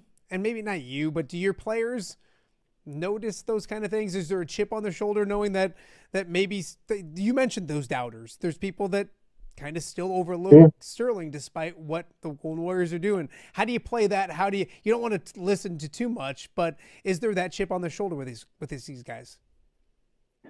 Well, before I got here and started to coach here, that's how our kids, that's how our community is. I mean, it's like, I think, we're Geneseo and us a little bit enrollment wise, we're a little bit different category than a lot of the schools in our league. But what's it good to go out and make an excuse about that? It doesn't matter. I mean, Friday nights are what matters, and results are what matter. So, other programs might have more students in their building, but it is what it is. It's something we can't really, we can't sit there and cry about it. It is what it is. So we got to find ways to get our kids to understand kind of, what the expectation of them is. And by God, I mean, they did it, man. They continue to answer the bell and do the things that we ask them to do, because it means a lot to them. It means a lot to a lot of kids out here, and brothers that played or dads that played here, and the community that we have is pretty special. No, absolutely. Coach, I want to talk to you about what's next, because they're young kids and they're high school kids, and I got some high school kids of my own, and you know what they're like. You got to not keep them too high, not let them be too high, not let them get too low. You got to get back to work. Kind of talk about that narrative, because Galesburg comes in off a victory. They've won 2 games. It's another challenge in this conference week in and week out. What do you tell your guys as you now turn the page and move on and get ready for a new opponent? Well, we told them today at practice, just like, hey, I mean, I'm getting old, and I know I look old, but I'm getting older, because at times, it was, and instead we told them, hey, it's time to move on, because Galesburg does some nice things that'll give us some issues. But if we don't sit there and don't tell them, like, hey, man, like, enjoy that. That was a special one. We've been doing this a while as a staff, and that was a big one. The way that everything kind of came together. So, yeah, you have to move on, or else, things aren't going to go the way that the expectation. But at the same time, man, letting our kids know, like, what you guys just did there was really special. And I hope that you saw, like, it wasn't by accident. It's by all the work you put in, all the little things that you've continued to do that we've asked you guys to do. So now it's time to go get another one and enjoy that, get that feeling again. It's almost like a high when you can just play as well and play with all your buddies and do all those things. You want to feel that same feel again. So it's going to be fun to watch our kids continue to grow. But, it's my job as the coach to make sure both feet are on the ground and then their heads aren't getting, too big or anything like that. But I don't expect that from this group. No, it doesn't help that goofballs like me keep talking about it midweek instead of letting you guys move on to the next game. Coach, big picture for a second, because it was funny. I was talking to my sophomore, and he remembers going to Sterling High School for some Saturday games, and the creepy coach on the sideline giving him Tootsie Pops, that coach being you. Mm-hmm. And the reason why is because you've been there for a while, and that's a beautiful thing. And I know you love the community, the school, and all those kind of things. You mentioned this is a special victory. Do they get more special as time goes? And do you, I don't want to say look at them in a different light, but is it different now than maybe when you were a year 1, year 2, year 3 head coach when it comes to the victories, the journey, those kind of things? Are you smarter, I guess, in your old age is what I'm trying to get at? Smarter, maybe not. I don't know that I can agree with that, but it 100% does, because when we look at it, from my standpoint as a coach, man, we won some big games, but I think at times when we were as good as we were and we were having the success that we had, we looked at it from the standpoint of, well, we just got to move on. We got to move on. We got to move on. And that's when we're winning games, we were winning a lot of games every year. So to have a group like this to step back a little bit, take a step back and say, man, this is fun. This is awesome to see these kids have that success, learn how to win. Yeah, this one was different. It felt a little different, because, we haven't had the, I guess, and we haven't had the success that we wanted to have here the last couple of years. And it wasn't because our kids' lack of effort. It wasn't because anything like that. It's just, it is what it is. And so to start winning these games again, it's going to be huge for our kids and for their, I guess, for their momentum that we can keep carrying on and just, really so they can see what they're capable of doing. No, I'm excited for you. Happy for you. Enjoy the rest of this season. I hope we get to talk again soon. I hope it doesn't take all the hurdles that we had to jump through to get to do this. But I appreciate you. Hey, the success is coming after you come to my dad's golf outing. I don't want to take full credit, but I feel like I get an assist or something. Like good mojo, good karma. I'll give you the assist. Whatever it is. I mean, we got to be a little bit better because week 1 and 3 didn't fare so well. So where were you when that happened? That's true. So that's no, true. But it was fun. No, and hey, we can't wait to see you knuckleheads back again next year. Best of luck, coach. Stay healthy. All those good things. Good luck against Galesburg. We'll catch up again real soon. I appreciate you. Appreciate it, man. All right, that is Jon Schlemmer, one of the best in the business when it comes to high school football coaching out at Sterling. A big victory, a signature win for them as they get ready for Galesburg coming in this week. We got more to get to. You're watching Off the Air with Matt Randazzo on a Tuesday. We'll be right back. Hello, Dan Pearson here of FCA. Our team is thrilled to support Off the Air with our good friend Matt Randazzo. We share the view of the power of sport when it comes to relationships, including the influence of the coach. FCA believes the coach is the most influential person in America. Matt celebrates local coaches and athletes. His content is informational, insightful, and inspirational. Our Fellowship of Christian Athlete team loves partnering with Off the Air with Matt Randazzo while we engage, equip, and empower coaches and athletes in our 23 counties. FCA, the heart and soul in sports.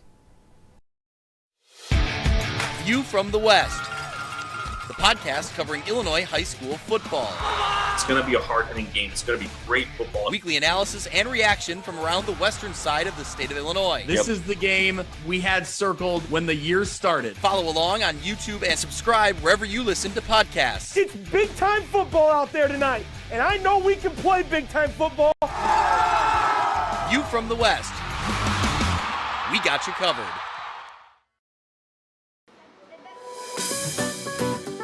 Are you looking for the Quad City's best chips and salsa? There's only one dude to turn to. Right on. Snoop. Hand-cut chips, fried fresh with that crunch you've come to love. And the most addicting salsa with delicious fresh ingredients each and every time. Pick up your chips and salsa, queso, enchiladas, and much more at the Stern Center in Rock Island. To place your order, simply call the man himself. It's Snoop at 309-314-8197 and find out for yourself what the rest of the Quad Cities already loves. Welcome back to Off the Air with Matt Randazzo here on a Tuesday in the Quad Cities. We've had a weekly tradition for the last couple weeks where we get joined by my good friend John Marx on a Monday. Yesterday swamped a ton to get to. Plus, Monday Night Football last night had me thinking it'd be a great time to do Marxy Monday on a Tuesday. So we're joined now by my good friend John Marx. Happy Tuesday, slept? My friend. You know what? Happy Tuesday to you. It's bad because, and this is the only sport I get like this, but people are like, what do you eat for Monday Night Football? And I'm like, I don't, because I'm like focused on the game. And then the game gets done at midnight and I'm starving. So I go upstairs, I'm eating chocolate chip cookies and like everything else. Attaboy. And I'm just watching healthy. post after post after, it's just, yeah. So I got like 4 hours sleep, but it's a good lack of sleep to say the least. So how was your weekend? They proved why they're good. What's that? Pardon me?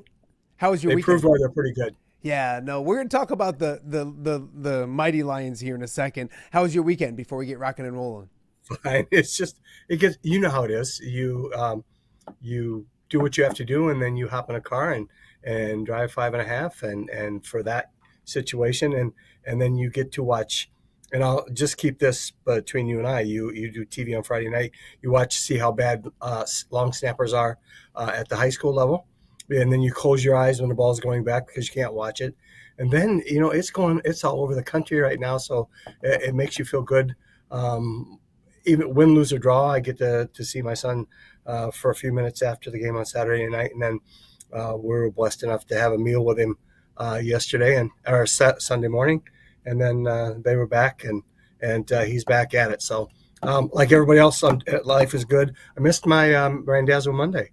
Yeah, no, that's why we're making up for it. And everybody who's watching this that doesn't know, Johnny's son Jackson, one of my favorite people in the entire world, takes after his mom, not his dad. Thank God. Absolutely. One of the best long snappers in the country, playing at SEMO right now. I'm biased, so I can say he's one of the best long snappers in the country. Well, playing at SEMO right now, played at UMass, played all over the place. He's done a fantastic job. And he's playing a little defense and little special teams as well, which I think is cool too. We also know that the numbers, he was 13th in the country last year in FBS. So, again, we got to move forward. Yes, absolutely. We'll leave Jackson alone for a little bit and talk a little, because I want to do a little overreaction with you on a Tuesday here in the Quad Cities. So many things going on. Such a huge weekend of football, high school, college, NFL, finished last night. I thought it was fantastic. So I figured I'd give you some statements, and I want you to tell me if this is a good reaction, if it's an overreaction, all of those kind of things. So we'll start with some football on Saturday night. Okay, after Saturday's 63-10 loss at Indiana, Brett Bielema and company need to forget about the college football playoffs. They'll be lucky to make a bowl game. Is that a reaction and overreaction? It's the biggest overreaction of them all, Maddie. My goodness, that's a whale of a football team. One of the best football coaches in the country as your head football coach, a Prophetstown native. Everybody pay close attention to that. They ran into a team that is doing everything right, did everything right on Saturday night. It's easy to get the college level to give up a 50 burger. It really is, man. And they just, when things started to roll, it's like the snowball going downhill. And there was nothing that they were going to do about it. They weren't going to come back and make it a 38-30. It wasn't going to be a shootout because Indiana's really, really good and did everything right on Saturday night. Now, make a bowl game? Yes, they will make a bowl game. Do I see them as a college playoff team? I was busy watching other college football that night, but I watched some video and tape of it, and they're not far off, Maddie. They're going to win 9-10 football game. They're not a bad football team. They just got housed like everybody does in the Big Ten if you go to the right place. Nebraska did some good things and some stupid things. The overreaction to them getting back to that next level. Close, but they're not there yet. Michigan's still Michigan, and Ohio State is separated itself from everybody and will always be that way. And USC has made some big strides too. And they come to Champaign on Saturday, which will be a good game as well. A couple things on that. And don't overreact to that if Illinois doesn't win. They're still going to get to a bowl game. Yeah, a couple different things with that is you mentioned Nebraska. Chad Lysigo sent me something yesterday where Nebraska on Twitter is keeping track of plays, and they claim they won more plays than Michigan. They literally went play by play. I mean, that's where Nebraska's at, craziness wise, is that they can't win a big game, so they get to the point where they just dissect play after play. When it comes to Illinois, you're right. It's an overreaction about the bowl game stuff. I think it's 100% true about the college football playoff. I think you can forget about it. It's weird, Johnny, because last week we talked to so many Illinois people, and the days of 63-0 were gone, is what we all talked about. That was 2018, Iowa went down there and beat them 63-0. And we're like, with Brett Bielema, those days are over. Well, I mean, 63-10, I guess, is there. It is tough. This week is so huge. We talked to Scott Docterman yesterday, and how they respond this week is enormous because they got USC. They got Ohio State coming to town in 3 weeks. They got a trip to Washington. I mean, there's not much easy about the schedule. So will they make a bowl game? Yes. And the reason why is the guy you mentioned. I still think Brett Bielema is one of the best in the business. And if he learned anything from Kirk Ferentz, which I think he learned a lot from Kirk Ferentz, it's responding in bad situations. I think his guys respond well on Saturday. I don't know if they win. I I haven't picked the game yet. They had every opportunity to. It should be They a had good every game on tool. Saturday, and then they'll Yes. be fine after that. They'll get Purdue, then they're 4-2 with Ohio State coming to town. They'll be fine overall, making a bowl game. College football playoff stuff is done. They're not. That's not going to happen. Anytime you have 63-10 on your resume, that's going to be a big blemish, regardless of how good you did.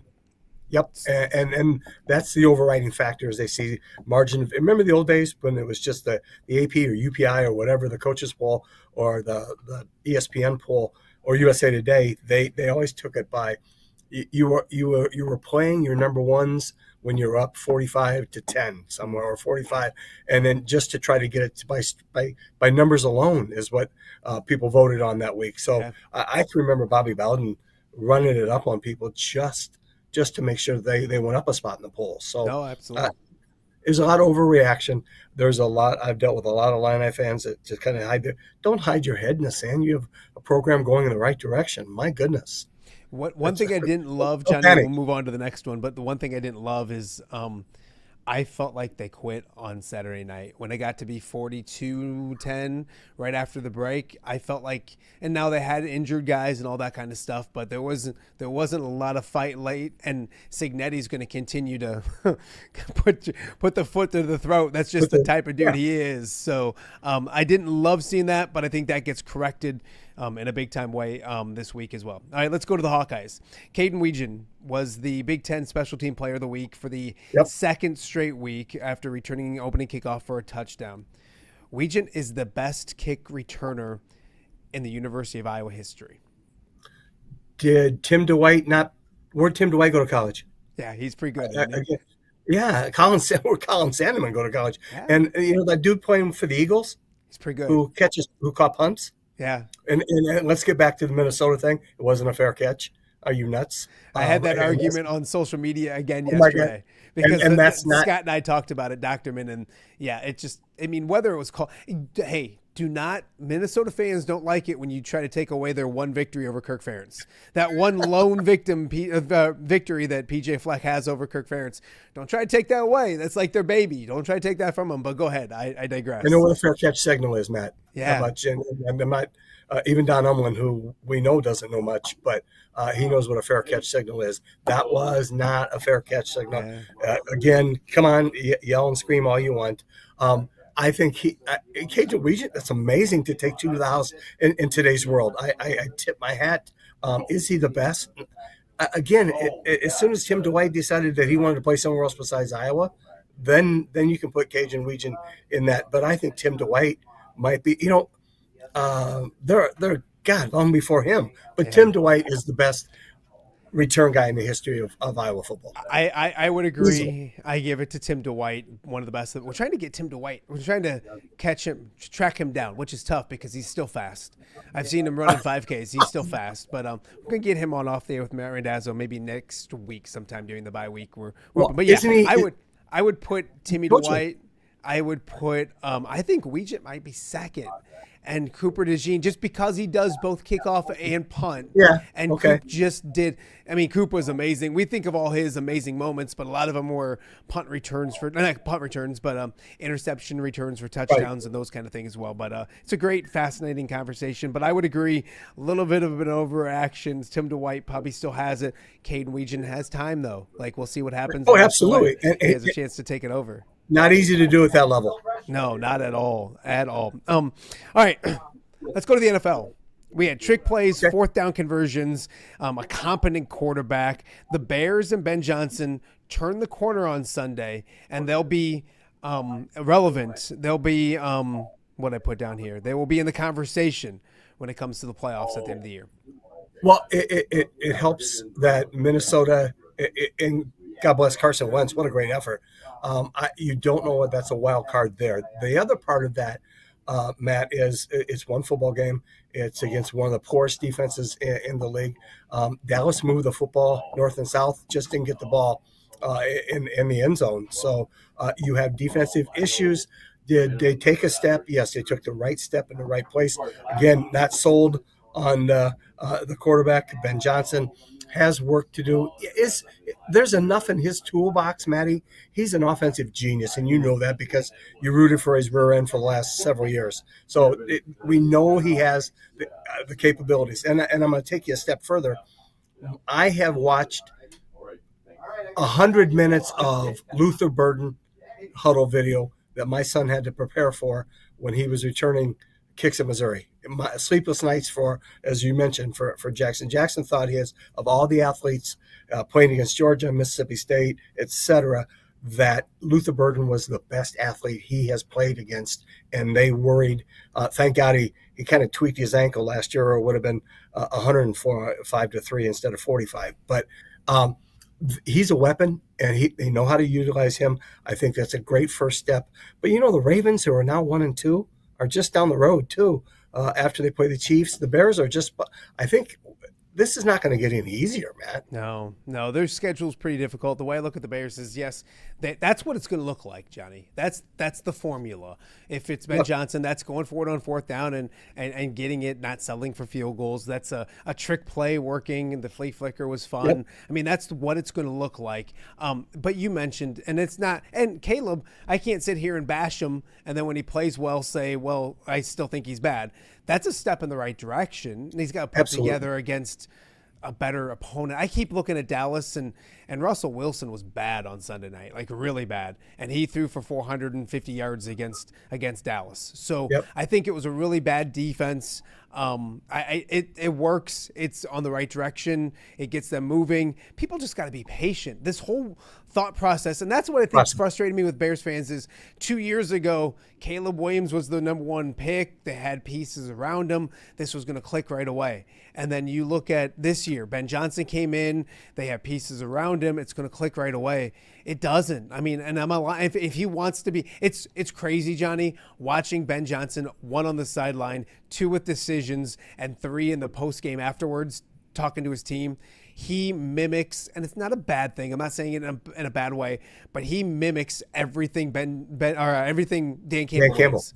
I mean, why wouldn't you? That and absolutely you should. But it took a little bit. It took a while in Detroit. They were awful the first year under Dan Campbell. The next year 2, they went 1-6 to start the season, and everybody wanted to throw them out. Like, just Bears fans, be patient. Be patient. I think it's an overreaction. I don't think they're a playoff team. I think their defense isn't very good. I think it's a work in progress, but I think they'll make steps forward this year and see what it looks like at the end of the year, but pump the brakes in the playoffs. Nice victory, a must-win kind of thing, but they now got to stack another one, go on the road, and figure out a way to beat the Raiders next week. Well, take that a step further, Matty. Who has started 0-3? One team in the last 15 years? Yeah. One team starts 0-3 and makes the playoffs. So backs were simply against the wall. I'll go to my grave thinking Tyson Bagent is an NFL first-string quarterback, and that he's the answer instead of the other guy, but that's me. So, again, pump the brakes. But the other part of it is, and this is the glaring weakness offensively, how many yards did your boys run for last night? They ran between the tackles. They took care of business. 240. Okay, and the Bears can't do that. Yeah. And they ran option. The Lions did last night. Of course, it was off handing the ball to your running back, who pitched it to the other running back. But why not? I mean, let it fly. As long as they can't run the football, that's going to be the Bears' Achilles heel on the offensive side. Overreaction with John Marks here on a Tuesday on Off Day with Matt Randazzo. A few more for you. Despite the opening week loss in Green Bay, my Detroit Lions should still be the favorites to win the NFC North. Absolutely, and last night should make it. And what you and I just alluded to, Matt, they ran between the tackles. They ran for 240. You have a 2-headed monster. If they stay healthy, they'll complement you. You have a great receiving core. You have a defensive rush end who's as good as there is in football, who's probably now 100% after the broken leg. I think they have a tremendous linebacking core underneath. Can they get beat over the top now and then? Yeah.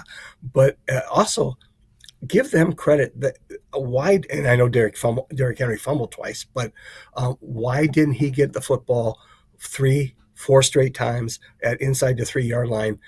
They ran a bit of a boot, a read play, and then Lamar Jackson running with the ball one-handed. fumbled. They lost 25 and had to give it up. So yes, they're opportunistic defensively.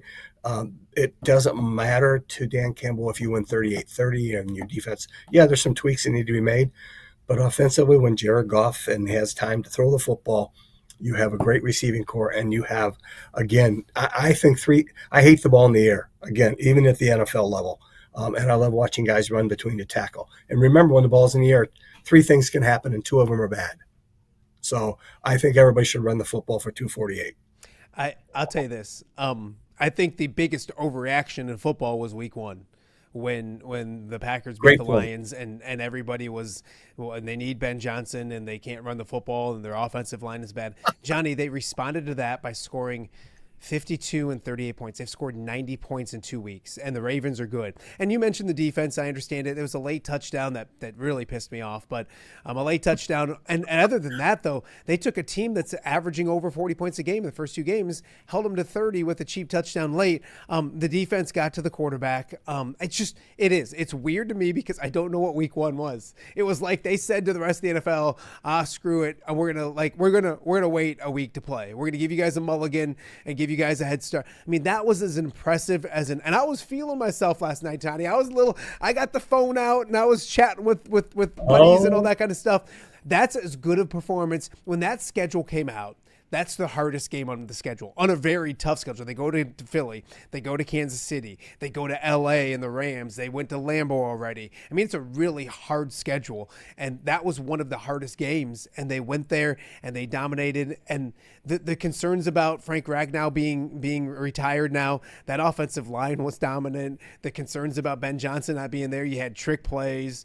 You worry about like being tough and physical and all that kind of stuff. I mean, Dan Campbell went for it on 4th down 3 times, 3 for 3. It's just, and the emojis are fantastic. I think Amon-Ra St. Brown is one of the top 3 wide receivers in football, simply because, Johnny, he's not that whiny little, I'll be careful here, but give me the ball. He wants the football, but he also wants to block. The reason why that 4th and 2 works so well is because he blocks, and so he sold the block, and he's wide open and got the penalty and got the first down. So, yes, Packer fans, if you're listening to this, thank you, welcome. Hop on the chat, we can discuss. I still think you're a good football team.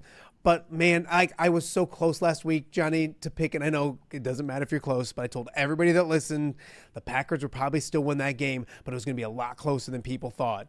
And I was wrong. They lost the game, and there were some concerns that came up in that football game. So while I think the Packers are a very good football team, I think week 1 was the biggest overreaction in football, and I think last night was more of what the Detroit Lions are. And, there's a little bit of excitement in the Randazzo house, Johnny, as you can imagine. Yeah. My goodness. And that's good. Well, it's not just you. It's all the 4 hood rats that hang out at your place too. Great guys. You know what? I say get to bed as fast as they can, and then Charlie started doing homework, and I didn't even care. It was like 11 o'clock. I said, I'm fine with it. You're old enough. You just stay up and chat with the old man. It's okay. Last one. We talked about it at the top of the show. Courtney Lindsay won a world championship. Fantastic track runner from Rock Island. The former Rock Island standout and helped the United States win the gold medal in the World Games in Tokyo in the 4x4 relay. Lindsay is one of the most underrated athletes in Quad City history. By that, I mean we don't talk enough about him. Well, first of all, we don't talk enough about him. Gifted sprinter, and one of the coolest dudes I've ever sat down and had a conversation with. And he's come back a couple times and made an impact at Rock Island High School. And we need to hang our hat on it right now. Underrated, your buddy Pat played in the NFL and doesn't get credit. Adam Lingner played 15 years in the NFL and doesn't get credit. Mark Johnson was an Olympian and we boycotted in 1980 and who was already a world champion. Again, I'm just pointing out other people that have had. Jeff Schneider was a big league pitcher. Gene Alver played forever in the big leagues. We don't, this is a new era, and it's a lot of young people don't know who those people were. Cody Sedlak was a first round draft pick of the Baltimore Orioles, my lord, and got to the big league. So Do I think this is he underrated or underappreciated? Yes, because I don't think we all value the greatness that is the track and field world. But certainly we've tried locally to make it noticed. But the other part of it is underrated is most of all time, probably not. We've had way too many great. Casey Kreider's still in the NFL. If you're talking about and talk about throwing dimes, just guys that have made it. Sage Rosenfeld's from a coconut play. These guys have all been there. Before we start putting people as gifted as Courtney at the bottom, I recognize at the top. Underrated, probably. Do we talk enough? I think we're trying to. There's Torrey Thomas is the Big Ten pole vault champion from Almond, and we talked about Charlie Jagasaw playing in a national championship game last year. So I think we try. Is it underrated of all time? Probably not. We've had some great athletes come through here, but it's nice to have him with where he's from at the back end of everything. Great athlete. Saying, hey, this is where I'm from, and I want to shout out to everybody.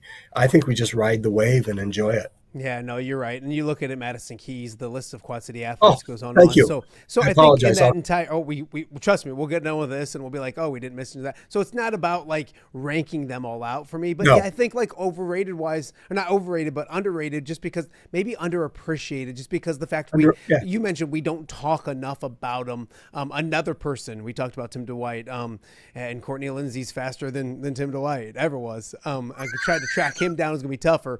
But we're going to try to track him down and get him on the show because, what he's doing. Great and you mentioned coming back to the Quad Cities, giving back. He was in a parade. I want to say. Well, he goes back to Rock Island High School every opportunity. Yep. And what an influence to have on young people. A successful college athlete who is now a professional athlete running track and worked his butt off to get it, Johnny. Like it wasn't like, hey, we knew about this kid when he was 7 years old and 10 years old. I mean, he continued to work throughout high school, get better in college, and put himself to the level that he's at. But yeah, we talked about it earlier. We showed the picture and everything. I mean, to be a world champion is pretty special, and so hats off to him. And I'll go a step further. And that's what I love about this area is he's a Rock Island guy, but he's a Quad City guy. And like we do that with everybody. Like Ethan Happ was a Quad City kid and he was from Rock Ridge. And Joe Wieskamp, I know we get people gonna yell at me because there's only 4 quad in the Quad Cities at 5, or there's 100 Quad Cities, I think. But our area wise, Joe Wieskamp, Jason Randall's doing what he's doing. I mean, it goes on and on. So I love the way our area embraces any young person that does fantastic stuff on the national level, college level, national level, and that's exactly what Courtney Lindsay's doing. He's a world champion, so hats off to him. So yeah, I think underrated when it comes to we don't talk enough about him, but also when it comes to the Quad Cities in general, that's the beauty part of what we have is that there's a lot of really talented people that came out of this area that's going to continue to come out of this area as well, and the beauty part is we get to keep on talking about them, Johnny, and that's and they say nice things about where they come from. Yeah, that's the beauty of it. They all kind of appreciate where they come from. No, absolutely. I'm a big fan of that. And anytime you come back, anytime you are, you have greatness bestowed upon you, and you come back and share it with others within your community, I'm a big fan, Maddie. That's cool. No, absolutely, absolutely.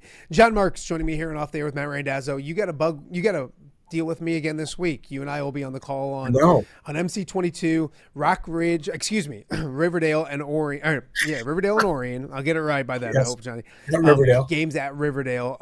Before I let you go, just a quick first thought on that game between an Orion team that needs it, but 2-2 on the season, and Riverdale bounce backs nicely. They're 3-1. I think it's a really fun matchup that we're going to have. Yeah, it's the opposite spectrums because we know Cale Fuller can throw it all over the house. And that's the beauty of Chip Fuller's offense, which I don't like, but I admire because, again, I'm that guy. This is the beauty of the best part of the night is I'll get to watch the Riverdale offense, which is they run double wing and they run the football, and that's the way the game should be played. And that, again, when that thing's flying in the air, dumb things happen. So they know how to block, they know how to tackle. Guy Dirks. This is a team that didn't have football 4 years ago or 3 years ago. 3 years ago. 0-9, and then 4-5 last year. This close, as you and I have talked many times, to being in the playoffs a season ago. They will get to the playoffs this year, but this is a must. And you got to go on the road to their house. And this is a must for Chips and his crew to keep those playoff hopes alive. You still got to get to 5. But again, Riverdale plays it the right way, and I am a huge Guy Derrick's fan. I'm also a big Chip Filler fan. So we're going to see footballs on one side all over the house, and then on the other, we're going to see the way I believe the game should be played. We're running double wing and handing the ball off. Yeah, it's a contrast in styles. One thing that doesn't change is 2 good coaches as well. So a big game. We'll enjoy the heck out of it. MZ22 on a Friday night. We're live, and we'll have you back next week. A little reaction overreaction with John Marx. Thank you, my friend. I always appreciate you. We'll talk to you soon. Love you. That is Jon Marx joining me here on a Tuesday edition of Off the Air with Matt Randazzo. A lot to get to, but yeah, the beauty part of sports and fans is that you react to stuff, and a lot of times we overreact to stuff. And so these are fun to do and kind of figure out what is what. If you agree with us, that's awesome. If you don't agree with us, that's awesome. Hop on the chat right now. You can chat all about it. We have fun topics to talk about each and every day right here on Off the Air with Matt Randazzo. We got more to get to. You're watching OTA on a Tuesday.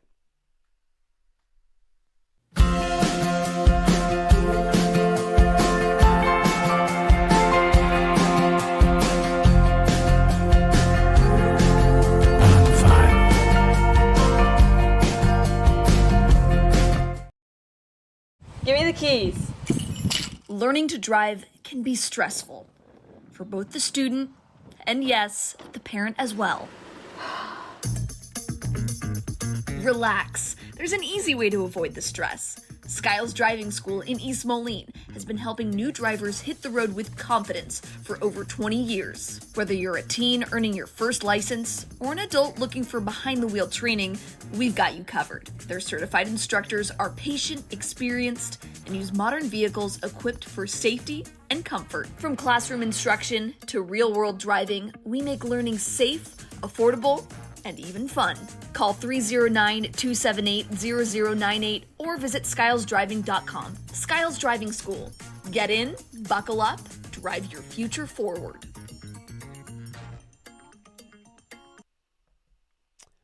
Welcome back to Off the Air with Matt Randazzo here on a Wednesday, September 23rd. Thank you guys so much for joining us. Skiles and our Skiles Drive of the Week coming up tomorrow. Running a little behind on that today, but our Skiles Drive of the Week coming up tomorrow right here on Off the Air with Matt Randazzo. We want to thank everybody for watching. It's been a fun show. Anytime you can start a show off with a legend like Chuck Long, you're doing something right. So great to catch up with Chuck. Again, Chuck and the 85 team will be honored this Saturday, Iowa versus Indiana, homecoming at Kinnick Stadium. If you missed any of it, go back and check it out. Great insight on Mark Gronowski, and no one knows the quarterback position, especially at the University of Iowa, than Chuck Long, better than Chuck Long. And he gave us some great insight on that. Indiana, Iowa, and so much more. So go check that out. Also want to thank Tom Kakert for hopping on a busy day in Iowa City with our weekly media gathering and all of those kind of things. But Tommy with great thoughts on football and basketball as well. The basketball schedule is out, and that is right around the corner as well. We want to thank Jon Schlemmer from Sterling for joining us to talk about their improbable and amazing comeback victory over United Township, really dominating the second half of that game. So if you missed that, go check it out. And then, of course, Jon Marx with a little overreaction for a Tuesday here in the Quad Cities. Always love and appreciate chatting with Johnny. So love your feedback as well. Keep sending it, keep bringing it in, all those kind of things as well. A busy day tomorrow, looking at Jake Brend from the Cyclone Fanatic to talk about the Cyclones. We'll have our Nest Guest Weekly segment from Hungry Hobo here in the Quad Cities. That will be exciting. I finally got the best of Ness, which is good to finally have and make things a little closer. So we'll chat about that and tomorrow as well. Ty Taylor, our weekly chat with Ty Taylor about the Three Rivers Conference as well. We still got to catch up with Pat Anger this week. Jim Madsen later in the week as well. A lot to get to. On Friday, we're going to take the show on the road.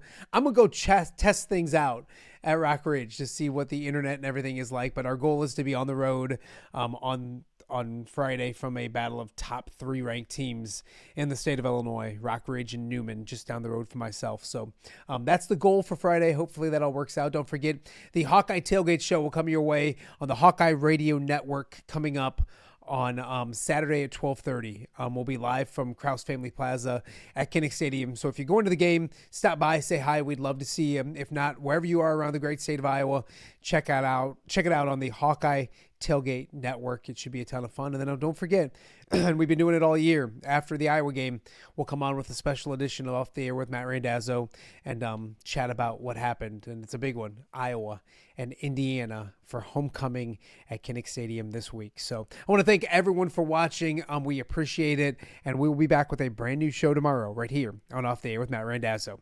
Have a great day.